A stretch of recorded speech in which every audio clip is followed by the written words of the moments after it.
Bonjour tout le monde. Euh, euh, et ça, c'est la vidéo dans laquelle je vais vous parler de la définition et de la détection des hypersensibles et des hyperempathes. Donc, je vais m'appuyer en, à peu près en totale partie sur le fichier texte dont je vais vous mettre le lien dans la description. Ce ne sera pas le lien vers le fichier directement, mais le lien vers le dossier, parce que des fois les fichiers, je les modifie, je les supprime, je mets une nouvelle version. Donc je vous mets dans la description le lien vers le fichier texte, ou le nom du fichier à sélectionner et compagnie. Et honnêtement, ce que je vais dire dans la vidéo, c'est plus ou moins ce qui est écrit dans le fichier texte. Donc si vous êtes plus à l'aise avec la lecture, en plus la vidéo, soyons honnêtes, ne va pas être d'une grande qualité. Je conseille plus facilement le fichier texte. Mais si vous êtes plus à l'aise avec le fichier vidéo, avec une personne qui parle, ben, on va, on va parcourir le fichier ensemble. Je vais vous lire les définitions. Euh, pour, pour, pour la définition d'hypersensibilité, je vais m'appuyer en très très grande partie, j'ai quasiment tout pompé pour être plus clair, sur, sur, sur la chercheuse Nathalie Claubert et son livre Ma Bible de l'hypersensibilité. Donc ça, ensuite, j'y reviendrai un peu plus avec mes mots, avec mes mots à moi, mais bon, on va partir sur une définition un peu plus sérieuse que ma définition personnelle, donc celle de Nathalie Claubert. On enchaînera avec une liste d'exemples des différences sensorielles qu'il peut y avoir entre un hypersensible et, et, et une personne qui ne l'est pas, euh, parce que le sensoriel, c'est ce qui permet en grande partie de différencier les hypersensibles des personnes qui ont des problèmes d'hyperémotivité ou autres, qui ne relèvent pas de l'hypersensibilité en fait. Les, L'hypersensible, il aura les aspects émotionnels, il aura les aspects empathiques, mais il aura aussi les aspects sensoriels euh, et c'est donc une signature assez nette de l'hypersensibilité qui permet de faire une distinction entre ça et d'autres choses que des gens peuvent appeler de manière plus ou moins correcte de l'hypersensibilité. Ensuite, on parlera du CAS, une échelle de sensibilité créée justement par Nathalie Claubert et Nicolas Govrit. Pour le moment, l'échelle n'est pas encore accessible au grand public. Elle aura un total de 60 questions. Mais ça fait quelques mois qu'ils ont commencé à communiquer dessus. Depuis, j'ai pas de nouvelles. C'est pas encore accessible au grand public, donc je suppose qu'ils sont en train de finaliser le truc. Mais je pourrais vous faire une description rapide et ils ont communiqué sur les 29 premières questions. Donc les 29 premières questions qui ne suffiront pas à faire le questionnaire, mais ça peut aider à donner une idée plus précise de quoi on parle. Et on enchaînera avec une définition de l'hyperempathie. Là, pour le coup, je ne m'appuie pas sur le travail d'un quelconque chercheur parce que l'hyperempathie, il y a quasiment personne qui en parle. On peut en parler quand c'est associé à autre chose. Que, par exemple, on peut parler des aspects empathiques de l'hypersensibilité ou on peut parler de l'hyperempathie dans le syndrome de Williams ou dans certaines autres situations. Mais, mais absolument jamais personne ne parle de l'hyperempathie en tant que phénomène propre. Qu'est-ce que c'est, comment on le définit, qu'est-ce que ça peut entraîner comme problème dans la vie, qu'est-ce que ça peut entraîner comme facilité aussi pour ceux qui le vivent bien. Voilà, l'hyperempathie en soi, personne n'en parle. Donc je vais partir sur une définition que j'essaye de faire générale et la plus lisse, j'ai envie de dire, possible, la moins personnelle possible. Mais ça reste du personnel parce que j'ai rien de sérieux sur lequel m'appuyer. Donc voilà, je vais faire au mieux. Alors vous le remarquez, hop, je vérifie ma scène, mais normalement, ouais, c'est ça. Vous avez le fichier texte en grand avec ma cam juste un petit bas à gauche, donc n'hésitez pas à lire en même temps, hein. Voilà, donc on va commencer par la définition de l'hypersensibilité. je vous l'ai dit, je pompe tout à Nathalie Claubert et plus précisément son livre Ma Bible de l'hypersensibilité. On peut définir l'hypersensibilité comme une sensibilité nettement plus élevée que la moyenne. Elle implique une plus grande sensibilité aux stimulations de l'environnement comme une réponse émotionnelle plus intense. Je fais un petit aparté. Notez bien les deux aspects. Une réponse plus grande à la stimulation, mais aussi une réactivité personnelle plus intense. Il y, a, il y a les deux qui sont à prendre en compte parce que, par exemple, dans le cadre de l'hyperempathie liée à l'hypersensibilité, c'est pas une empathie comme on peut avoir sur le plan intellectuel ou comme peut avoir un professionnel de la santé mentale ou quoi. C'est quelque chose qui est vécu viscéralement. La souffrance de l'autre est une souffrance, la joie de l'autre est une joie. Donc, on va beaucoup parler de la réaction aux stimuli parce que c'est ce qui est calculable, démontrable, visible, mais, mais la manière dont les hypersensibles réagissent à ce qu'ils ressentent, ça fait clairement partie de leur atypie aussi. Donc, je reprends, excusez-moi. Les personnes hypersensibles perçoivent davantage les signaux et elles y réagissent avec plus d'ampleur. L'hypersensibilité peut être sensorielle, concernant alors les sons, les images visuelles, les sensations tactiles, les odeurs, mais elle peut aussi être émotionnelle. Les personnes hypersensibles perçoivent avec plus d'acuité les émotions, les leurs comme celles des autres, et expriment avec plus d'intensité la joie, la tristesse, l'anxiété ou encore la colère. Cette plus grande sensibilité s'applique aux stimulations internes, les sensations physiques, la douleur, les émotions sont détectées avec plus de finesse et ressenties avec plus d'ampleur. Mais elle concerne également les stimulations externes. Les stimuli dans l'environnement, les émotions d'autrui sont davantage perçues et entraînent une réaction plus intense.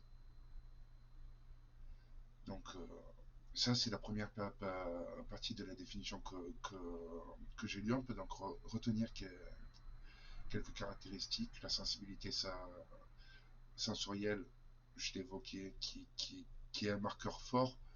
Pas tellement parce que c'est plus important que le reste. J'ai même tendance à dire qu'on a quand même moins de chances de voir sa vie être détruite par les aspects sensoriels que par les aspects émotionnels ou par l'hyperempathie. Mais, euh, mais c'est un truc qui est hyper intéressant en tant que marqueur pour les différencier des problèmes qui ne relèvent que de l'émotionnel ou de l'hyperempathie qui ne serait pas lié à de l'hypersensibilité. Quoi. Ça, c'est un marqueur qui est vraiment hyper intéressant. Et l'exemple, je le saute, après on passera sur la liste des stimuli. Donc, c'est pas intéressant que j'en parle maintenant. Euh, L'intensité émotionnelle qui est accrue, donc, en sachant, aspect là encore important, qu'il s'agit d'une intensité émotionnelle sur l'intégralité du spectre émotionnel. Donc, ce n'est pas seulement être plus sensible à la souffrance ou à la beauté ou au rire ou quoi que ce soit, c'est un ensemble en fait. Ça, c'est une vie émotionnelle qui globalement sera plus intense et, et aura plus tendance à nous emporter, voire à nous laisser sans défense. D'ailleurs, excusez-moi, je reviens en arrière par rapport à la sensibilité sensorielle plus élevée. Il a noté un aspect important, euh, c'est qu'on n'a pas forcément les filtres qui vont avec. Et ça, c'est vrai par rapport à l'intensité émotionnelle accrue, c'est vrai par rapport à l'hyperempathie, c'est vrai à tout le reste. L'hypersensible va être une bien meilleure antenne, ça va être un bien meilleur capteur, mais il n'a pas forcément le logiciel interne qui est adapté. Il ne sera pas forcément trié, ce qui fera que dans les environnements très stimulants, comme l'environnement bruyant où on va écouter quelqu'un parler, ça peut devenir plus compliqué parce que les perceptions sont là, mais pas forcément la capacité à trier, pas forcément la capacité à occulter certaines choses. Euh, J'y reviendrai au moment où on parlera d'hyperempathie, mais par exemple, pour une personne normale, si vous êtes en face de la personne que vous aimez, vous aurez tendance à être dans un rapport fortement empathique. Si vous êtes en bas de chez vous en train d'acheter une baguette de pain au boulanger que vous voyez pour la première fois, dont vous foutez totalement, vous ne serez pas forcément en rapport empathique. Pour un hypersensible, ça peut être plus complexe et il peut entrer en syntonie, en rapport empathique avec n'importe qui à n'importe quel moment. Donc, ça ne veut pas dire qu'en allant acheter sa baguette de pain, l'hypersensible va forcément entamer la discussion, de demander à l'autre comment ça va ou autre. Mais en revanche, il peut être de base par défaut en rapport empathique et avoir accès à des perceptions de l'autre, ressentir ses besoins, tout ça. Donc, voilà, tout ça pour dire meilleure antenne clairement, mais pas un meilleur logiciel, et ça, ce qui signifie qu'au final le système peut être beaucoup moins efficient, ou en tout cas beaucoup moins facile à vivre qu'une situation un peu plus classique. Oui, donc l'intensité émotionnelle accrue, on vient de la passer, mais en plus de ça, il peut y avoir aussi une vie émotionnelle plus complexe, plus entremêlée, plus riche. Et par exemple, à titre personnel, je peux me retrouver à pleurer en réalité virtuelle devant un paysage magnifique, être en même temps pris par l'émotion du fait que j'ai déjà vécu ce type d'émotion un paquet de fois, que ça n'aide pas forcément à aller bien dans ma vie et compagnie, et être pris par une vague de tristesse et vivre les deux émotions en même temps. Ou être en pleine joie ou en pleine tristesse et avoir un fou rire parce qu'on me sort une blague. Chez la plupart des gens, quand on ressent une émotion forte, ça a tendance à faire disparaître les autres émotions. Dans mon cas personnel, et j'ai tendance à penser que ça doit être vrai pour pas mal d'hypersensibles, mais j'ai pas d'informations, c'est simplement de la spéculation. L'entremêlement m'a l'air plus fréquent quand même. Et donc on en arrive à l'aspect empathie. Je, je cite à nouveau Nathalie Claubert et son livre Ma Bible de l'hypersensibilité. Les émotions de l'autre les émotions de l'autre sont encore une stimulation qui s'offre avec davantage de présence aux personnes dotées d'une sensibilité élevée. Les personnes hypersensibles se sont plus touchées par les émotions, qu'elles soient ou non les leurs. Cela les rend plus à même de comprendre intuitivement ce qui se passe chez l'autre, car elles perçoivent les signaux non-verbaux subtils et sont gagnées par les émotions extérieures. L'empathie désigne la capacité à reconnaître et à comprendre les sentiments comme les émotions de l'autre. Les personnes hypersensibles sont en général très empathiques. Lorsque cette compétence est bien gérée, elle constitue une ressource essentielle dans toutes les situations relationnelles. Mais cette plus grande réceptivité est parfois vécue de manière inconfortable lorsque la personne a des difficultés à gérer l'afflux émotionnel. Certains perçoivent les émotions, l'humeur, les états d'âme, parfois bien malgré eux. Lorsqu'il s'agit de leurs proches, ces éléments les touchent de plein fouet et il leur est particulièrement difficile de s'en protéger. Ces personnes ressentent alors les émotions de l'autre comme si elles étaient à sa place, en communion, sans distinction entre elles et autrui. On parle de sympathie. La sympathie, alors, est synonyme de compassion, et étymologiquement souffrir avec. Donc voilà, j'en ai parlé à plusieurs reprises. L'hyperempathie, c'est clairement un aspect important de l'hypersensibilité. Et comme je vous l'expliquais un peu plus tôt, c'est surtout vraiment une empathie qui est vécue émotionnellement. Euh, Nathalie Claubert dit dans le test qu'on ressent les émotions de l'autre comme si on était à leur place. À titre personnel, je dirais pas exactement la même chose. Les, la, excusez-moi, c'est émotionnellement compliqué pour moi d'en parler.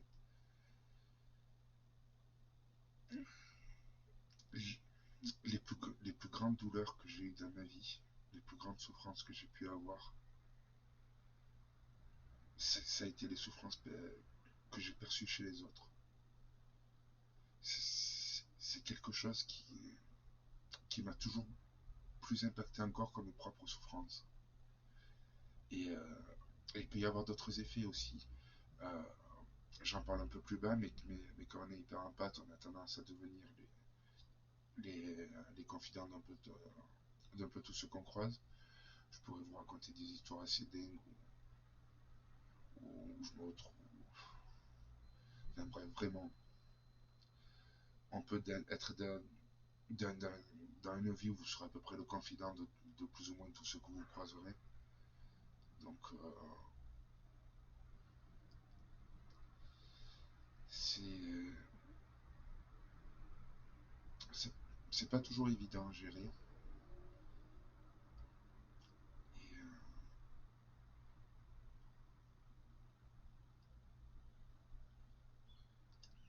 Et, et c'est, je pense, la partie de l'hypersensibilité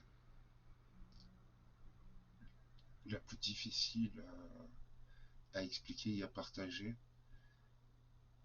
parce qu'elle englobe beaucoup de choses, qu'elle change énormément les rapports qu'on peut avoir avec les autres, la manière dont on va percevoir et dont on va vivre, la manière dont on est perçu.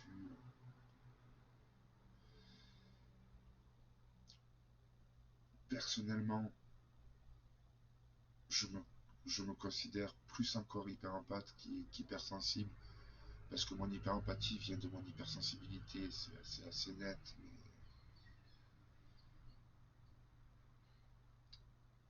mais je pense que sur bien des points, j'aurais plus de points communs avec une personne qui n'est pas hypersensible mais qui est hyper-empathe pour une autre raison, qu'avec une personne qui est touchée par l'hypersensibilité, mais pas tellement par l'aspect hyper-empathie, quoi. Parce que c'est vraiment quelque chose qui, selon le niveau auquel on est touché, change vraiment énormément, énormément de choses. Alors, dans les définitions que j'ai lues jusqu'ici, Nathalie Claubert n'en parle pas, mais elle en parle un peu plus loin dans le livre. Une tendance à une plus grande profondeur de réflexion, une plus grande introspection, une analyse des autres. Bref, à rechercher plus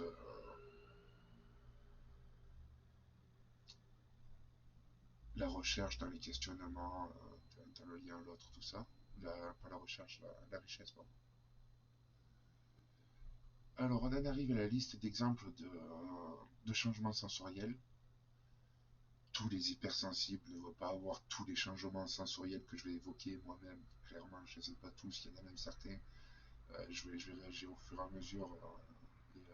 Et je vous le dirai, il y en a certains où je suis à l'opposé de, de ce qui est indiqué sur la liste que j'ai trouvé.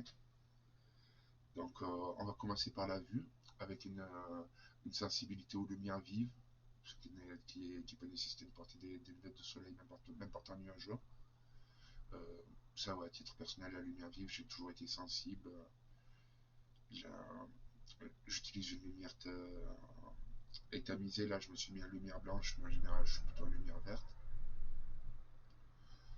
Des distractions ou des malaises face à des couleurs vives ou des motifs complexes, ça, j'ai jamais, pourquoi pas. Sensibilité au mouvement rapide, ce qui peut rendre le visionnage de certains films ou jeux vidéo euh, compliqué, ce qui peut rendre difficile le visionnage. Euh, ça, ça personnellement, je confirme la sensibilité au mouvement, quelque chose qui bouge dans le coin de la vision ou autre, je vais très souvent le repérer. Contraste, difficulté à s'adapter aux changements brusques de luminosité, comme passer d'un environnement sombre à un environnement lumineux. Oui, oui, tout à fait, ça je l'ai aussi, mais par contre, à l'inverse, je m'adapte assez bien aux environnements sombres à titre personnel. Après, voilà, c'est que mon témoignage à moi, hein, donc je dis pas absolument que c'est un marqueur de l'hypersensibilité, mais même à l'époque où j'étais gosse, je, je lisais dans la semi-obscurité, pas mal de gens se demandaient comment j'arrivais à y voir alors que j'avais aucun souci à ça. Donc on va passer à Louis. Bruit fort, sensibilité au bruit fort comme les klaxons, les cris, la musique à volume élevé. voilà, c'est la sensibilité au son aigu, aux basses fréquences, tout ça personnellement je suis pas touché honnêtement. Parole dans le bruit, je vous en parlais un peu plus tôt, effectivement. Ça, je me sens concerné dans les environnements bruyants. Je fais souvent répéter les personnes. Mais par contre, là encore, on en revient à ce que je disais, différence entre captation et traitement. Aujourd'hui, je suis sourd d'une oreille. J'ai une maladie de Ménière et rien à voir avec la sensibilité. Donc, je ne sais pas si ce sera encore vrai aujourd'hui. Mais, euh, mais en tout cas, la plupart de ma vie, un téléphone qui sonnait au loin ou un petit bruit au loin, s'il y avait une personne dans un groupe qui le repérait, il y avait de bonnes chances que, que ce soit moi. Parce que la captation était forte, était immédiate et, et s'imposait à mon attention. Mais en revanche, comme je vous le disais, environnement bruyant, que devoir écouter quelqu'un qui parle, là ça pouvait être compliqué, je pouvais faire répéter, et ça m'aide énormément si je vois la bouche de la personne qui parle. Bruit de fond, distraction ou stress causé par des bruits de fond, ça honnêtement je ne suis pas touché. Et parce qu'en fait par rapport à l'audition, c'est hors sujet, mais il y a des raisons pour lesquelles je ne suis pas touché, je gère ça d'une manière assez particulière. Touché, bon ben ça, à titre personnel, c'est mon sens premier. Sensibilité au textile, ça effectivement, personnellement, il y a beaucoup de tissus que je supporte pas, qui me sont très désagréables. Étiquette de vêtements, température de l'eau. À titre personnel, j'ai jamais été dérangé particulièrement par la température, mais pourquoi pas. Et pression. Ça, je me rappelle à l'époque avec mon ex, il y avait des moments où des simples caresses dans le dos, ça pouvait me faire ressentir des chocs électriques et vraiment je me crispais. C'est, Ça pouvait être un choc électrique à la limite du douloureux parfois. C'est, C'était pas tout le temps, c'était pas en permanence heureusement, mais la sensibilité pouvait aller assez loin. Après, dans mon cas personnel, je disais le toucher, c'est mon sens premier, c'est celui qui m'atteint le plus. Donc, voilà. Les goûts, sensibilité aux saveurs fortes comme le piment, l'acidité ou l'amertume. Personnellement, je supporte pas. L'alcool aussi. L'alcool, personnellement, je peux pas boire. En fait, si, je peux boire, mais je trouve pas ça bon, quoi. Texture, difficulté à manger des aliments en texture particulière comme les aliments gélatineux ou granuleux. Personnellement, c'est plus l'inverse. Les textures un peu molles ou un peu inhabituelles, j'ai tendance à y être plus friand qu'au goût lui-même en fait. Et nuances, capacité à détecter les nuances subtiles dans les saveurs, ça non, on en revient perception et traduction. La perception, je l'ai, alcool, je supporte pas, saveur forte, je supporte pas. Mais par contre, au niveau du goût, je suis vraiment pas la personne qu'il faut demander si un plat est suffisamment salé ou autre, parce que j'ai vraiment un goût très nul. Odorat, sensibilité aux parfums forts, y compris les produits de nettoyage. Ça, je peux vous fournir un exemple, c'est l'exemple sur lequel je me suis basé un peu plus haut, c'est l'exemple que j'ai passé que j'ai passé qui était dans le texte, mais que j'ai pas lu parce que je savais qu'on allait y arriver. Je peux vous fournir l'exemple de ma mère qui utilisait un produit pour s'enlever le rouge à ongles, je sais plus comment on appelle ça. Euh, il y avait ma mère, il y avait mon père, il y aurait pu y avoir 50 personnes à côté et personne n'aurait réagi à l'odeur particulièrement à l'odeur. J'étais à côté de ma mère, j'ai commencé à pas pouvoir le supporter, je me suis déplacé, je me suis mis sur le canapé à côté de mon père. J'avais mal aux yeux, je commençais à avoir les larmes aux yeux, gorge irritée, j'avais la respiration douloureuse pour une odeur qui, encore une fois, il aurait pu y avoir 50 personnes dans la pièce, ça aurait dérangé personne d'autre que moi. Moi, il a fallu que je quitte la pièce, j'ai pas pu le supporter. Odeur alimentaire, sensibilité aux odeurs de certains aliments, odeur corporelle, y compris sa propre odeur. Là, je ne suis pas concerné. Sensibilité aux odeurs de l'environnement comme la pollution ou l'herbe coupée. La, la proprioception, donc tout ce qui est se sentir dans l'espace, sens de l'équilibre, tout ça. Donc conscience spatiale, grande conscience de la position du corps dans l'espace. Pas tellement je touchais, je me reconnais tout à fait là-dedans. Équilibre aussi, grande sensibilité à l'équilibre. Interoception, sensation interne, grande conscience des sensations internes comme la faim, la soif, la fatigue ou même le rythme cardiaque. Je sors d'un Covid, là, par exemple, euh, ça s'entend d'ailleurs peut-être à ma voix, pour ceux qui connaissent ma voix habituelle, j'ai encore la voix un peu prise. Les sensations de la morve dans le nez ou de glaire dans la gorge, c'est quelque chose que je supporte très, très difficilement, par exemple. Et je vais beaucoup me moucher, je vais beaucoup cracher des glaires, parce que cette sensation d'avoir un tapis de salive épaisse, beaucoup plus épaisse que n'est censé être la salive à l'intérieur de la gorge, je ressens ça vraiment comme une irritation, comme une gêne à la respiration, et, euh, et des réactions physiologiques, sensibilité aux réactions physiologiques comme la transpiration, les palpitations. Bref, voilà, un peu tous les sens peuvent y passer en fait. Tout le monde ne réagira pas forcément au même sens avec la même ampleur. Personnellement, la vue, c'est un sens au, euh, auquel je suis assez peu sensible, alors que le toucher m'impacte de manière majeure.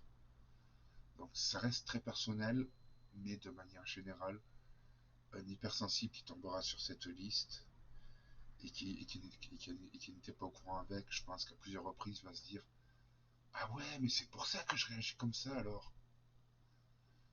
Parce que moi, personnellement, j'ai mis très longtemps à savoir qu'il y avait un lien entre mes perceptions sensorielles qui étaient inhabituelles et le reste de mon hypersensibilité que j'avais identifié, donc les aspects émotionnels et hyper empathiques. Et le jour où j'ai compris que c'était lié, que mes différences sensorielles venaient de mon hypersensibilité, ça ça m'a quand même grandement surpris et ça expliquait une grande part de choses pour lesquelles j'avais aucune explication, quoi. Je savais juste que j'avais des sens chelous, j'avais aucun nom à poser sur ça. Bon, nous, nous allons passer au cast. Donc les chefs de sensibilité que Nathalie Claubert et Nicolas Gauvrit ont commencé à faire ensemble. Ils ont communiqué dessus il y a quelques mois, il y a à peu près 6 mois, il me semble, peut-être un peu plus. Depuis, pas de nouvelles. L'échelle est censée arriver à disposition du grand public, mais ils n'ont pas encore fini le boulot. Apparemment, si c'est pas encore mis à disposition, c'est que c'est encore en cours de travail, de validation. Euh, pour le moment, les autres échelles qu'on a, et en particulier l'échelle d'Hélène Aron, honnêtement, c'est pas terrible, il y a quand même de sérieux problèmes. Cette échelle sera mieux, mais pour le moment, elle n'est pas disponible.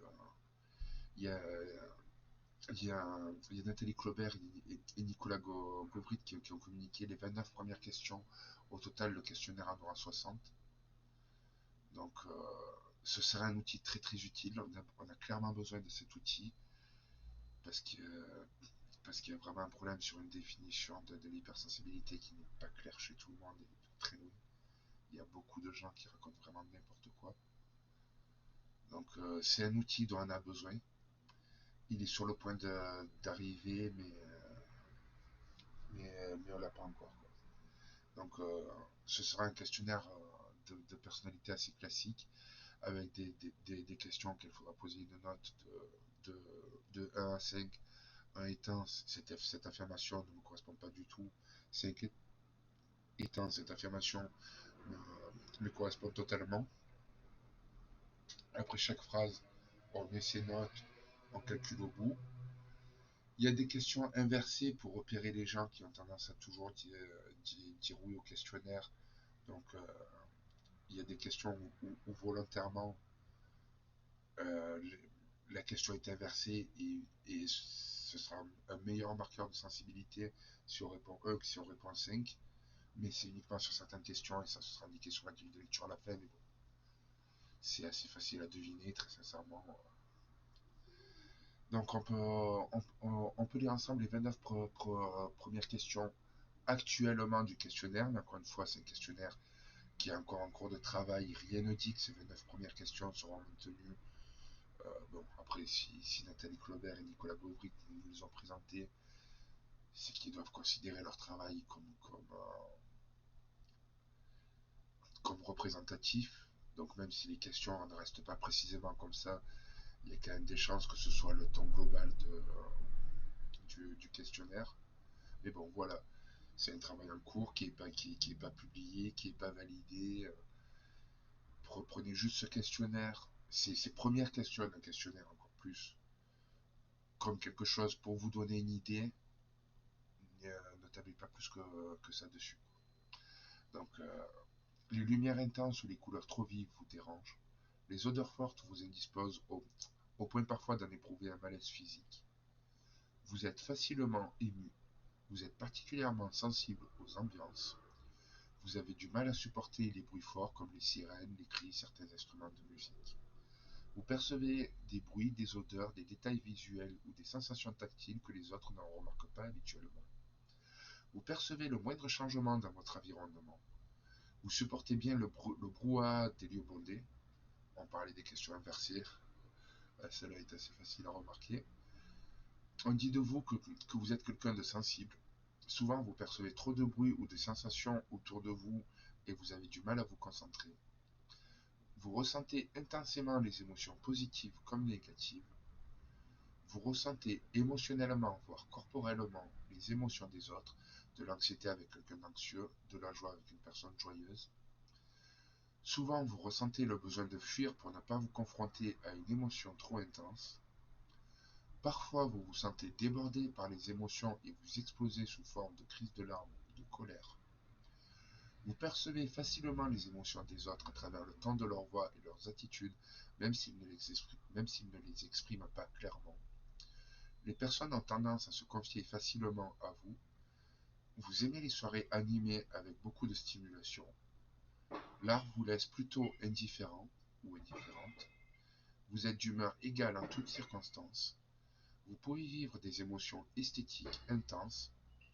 Petit ou petite, on vous considère souvent comme un ou une enfant sensible, ou émotif ou émotive. Vous ne vous préoccupez pas de ce que ressentent ou pensent les autres. Question inversée, bien sûr. Je n'ai passé une note de question inversée tout à l'heure. Vous aimez l'art, peinture, musique, théâtre, littérature et les choses subtiles qui parlent à votre sensibilité et l'exaltent. Vous ressentez le besoin de partager vos émotions avec des personnes qui ont la même sensibilité que vous. En amour ou en amitié, vous vous attachez profondément à l'autre. Vous éprouvez régulièrement le besoin de vous isoler afin de prendre de la distance avec vos sensations et vos émotions. Les émotions des autres sont pour vous un mystère. Les petites remarques vous touchent. Les ruptures amoureuses et les conflits amicaux sont pour vous source d'une importante détresse. Excusez-moi, il faut que je tousse, je vous le disais, je sors de Covid, pardon.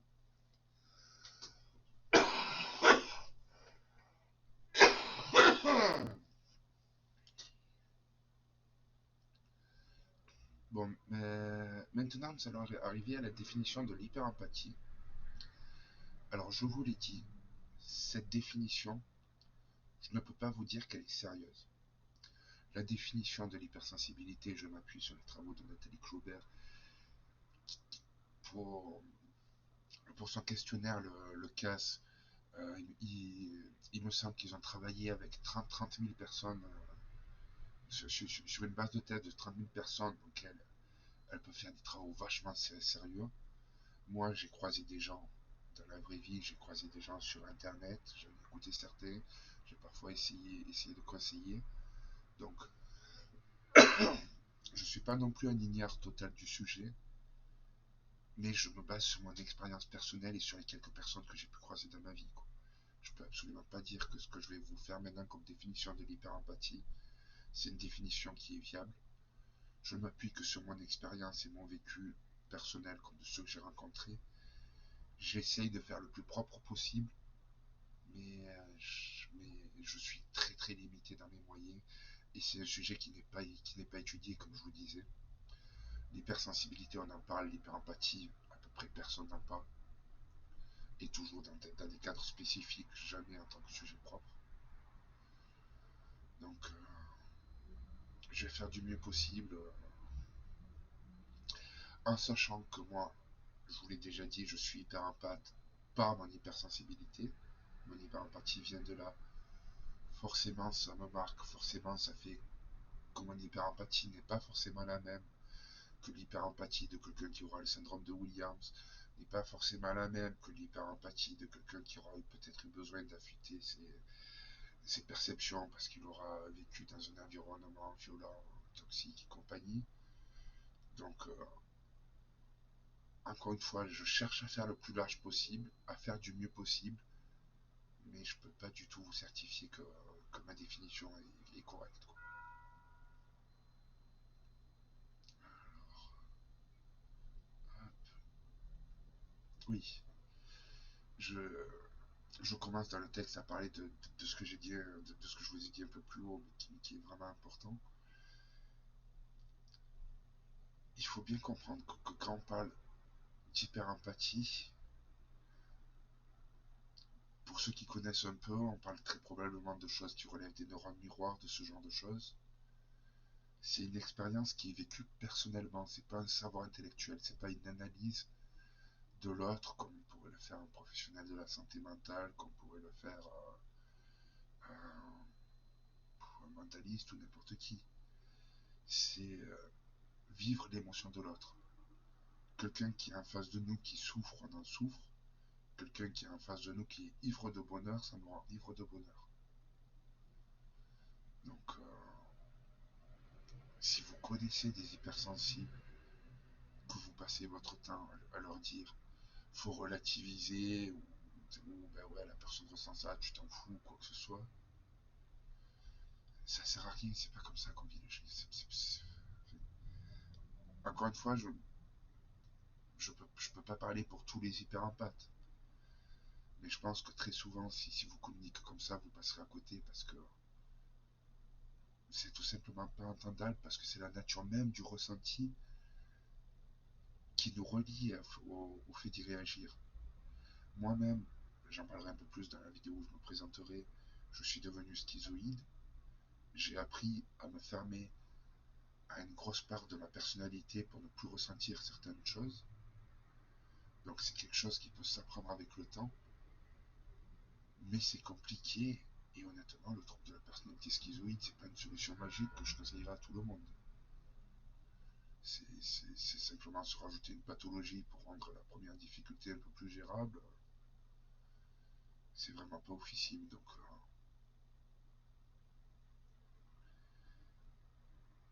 partez du principe qu'un hypersensible ou un hyperempathe, il fait comme ce qu'il ressent, c'est vraiment pas évident à gérer. Alors, qu'est-ce qu'il y a ensuite? Oui, c'est ça. C'est la continuation de ce que je disais, immédiatement avant.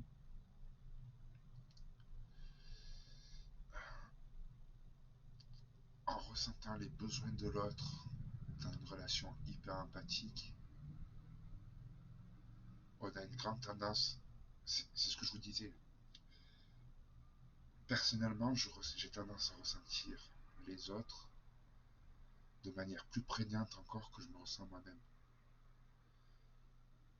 Les besoins que je veux ressentir chez l'autre, si je ne les gère pas de manière artificielle avec le trouble de la personnalité schizoïde, d'autres méthodes que je me suis constitué au fil du temps, ça m'est arrivé à de nombreuses reprises dans ma vie et je sais que je ne suis pas du tout le seul dans ce cas. J'ai même tendance à penser que chez les hyperempathes, ça doit être assez fréquent, à privilégier les besoins de l'autre sur mes propres besoins. Donc des fois, à me faire non seulement du mal pour faire du bien à l'autre, mais à me faire plus de mal à moi que je ne fais de bien à l'autre.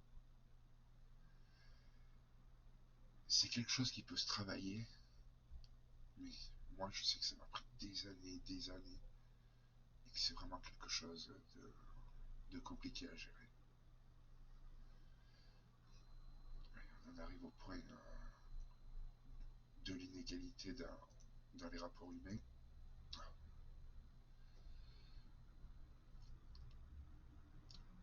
Quand vous êtes hyper empathe, pour vous, les signaux corporels, le ton de la voix, les silences de l'autre, c'est quelque chose qui a du sens pour vous. C'est quelque chose que vous pouvez traduire. Ça veut dire quelque chose et c'est une expression directe de la personne.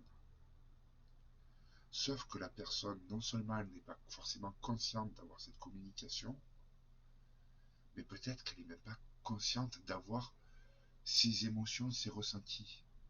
Parce que là où, je vais revenir sur l'hypersensibilité, mais c'est là que je parle de l'hyperempathie, là où un hypersensible aura tendance à avoir un rapport introspectif beaucoup plus fort que les gens normaux, être beaucoup plus connectés à ses pensées, ses émotions et compagnie, dans la population générale, c'est pas forcément le cas. La plupart des gens, ils sont même pas au courant de ce qu'ils ressentent à un instant donné si on leur demande pas et s'ils se posent pas la question. Donc, on est soumis à une communication dont l'autre est inconscient sur des choses qui ressemblent et dont il n'a peut-être pas forcément conscience.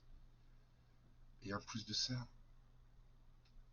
on a tendance à penser que nous aussi, notre tonalité, nos silences, notre langage corporel, c'est une expression que nous on donne mais que l'autre ne perçoit pas.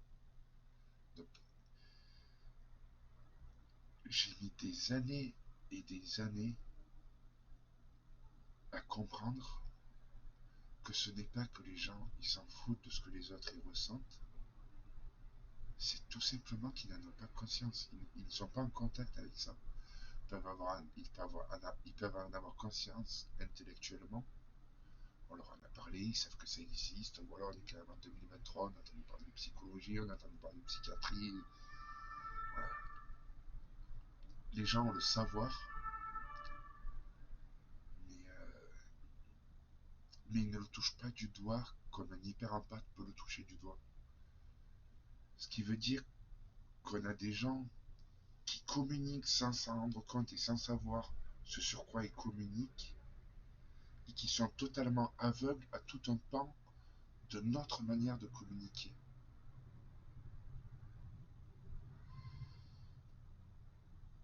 C'est pas facile à comprendre, c'est pas facile à accepter, et c'est pas facile de se sentir réellement en lien quand le lien avec l'autre ne signifie pas la même chose pour l'autre que ce qu'il signifie pour nous. En plus, comme on est en contact avec les autres, avec leur intériorité, on va essayer de se mettre à leur place, de comprendre ce qu'ils comprennent, d'adopter notre communication, ce qu'ils sont capables de comprendre ou pas, voilà, tout ça. C'est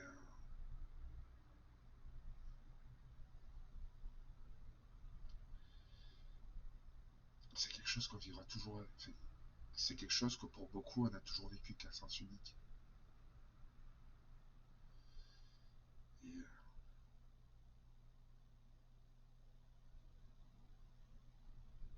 c'est compliqué de se sentir dans une relation avec un semblable, de sentir qu'on se parle de personne à personne, quand vous ne vivez l'autre que pour son intériorité, et que l'autre n'a aucune idée de votre intériorité et à la limite s'en fout. C'est c'est quelque chose qui est difficile à gérer. Oui, en plus, je vous le disais, il ne faut pas confondre l'hyper-empathie avec sa part intellectuelle, mais par contre, vivre des années et des années et des décennies en tant qu'hyper-empathe, forcément, on a tendance à apprendre deux, trois choses sur la nature humaine, sur les relations sociales et compagnie, et on peut devenir en plus hyper compétent social, donc avoir une plus grande compréhension des dynamiques sociales, euh, des codes de communication, tout ça. Et en plus des différences qu'on avait déjà avec les autres, on va avoir cette conscience des relations humaines dont l'autre, en général, pour la plupart des personnes, n'aura aucune conscience. Et ça participe à continuer à creuser un écart dans ce que signifie la relation humaine pour l'un et pour l'autre. Et en plus, à partir du moment où vous êtes conscient d'une dynamique sociale, de ce qui la modifie, des enjeux, de ce que ça a comme conséquence, et que la personne de vous n'en a aucune conscience, ça veut dire que l'écrasante majorité de la gestion de la dynamique sociale, ça va reposer sur vous. Parce que vous comprenez les enjeux, vous les voyez, et la personne en face, en général, ne le voit pas, voire là encore s'en fout. Donc, ça peut renforcer la complexité de la situation. Et on en arrive au point que j'ai évoqué un peu plus tôt. Le fait qu'on a tendance à devenir le confident, l'écoutant d'un peu tout le monde. Ça, je vous disais, je pourrais vous en raconter des histoires incroyables où par exemple je me retrouve à l'hôpital à passer une nuit aux urgences. Euh, je suis schizoïde, je demande à avoir un emplacement seul parce que le contact avec les autres, justement de par mon hypersensibilité ou une hyperempathie, m'est devenu assez douloureux. C'est pas possible, on me met dans un box avec quelqu'un. Bon ben j'étais là en plein problème, si j'étais aux urgences c'était pas forcément pour le fun et le plaisir. Face à quelqu'un d'autre qui était aussi en pleine difficulté, qui était torché, qui avait une chute je crois, ou je sais plus trop bien. Et même dans ce contexte, il m'est arrivé ce qui m'arrive à peu près toujours, la personne s'est confiée à moi, a eu besoin de conseils. Et, et voilà, c'est quelque chose qui arrive tout le temps, dans, dans tous les contextes.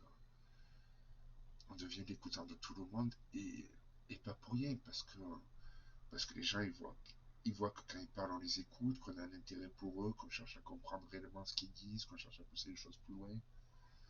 Donc, on est acteur de cette relation. Mais,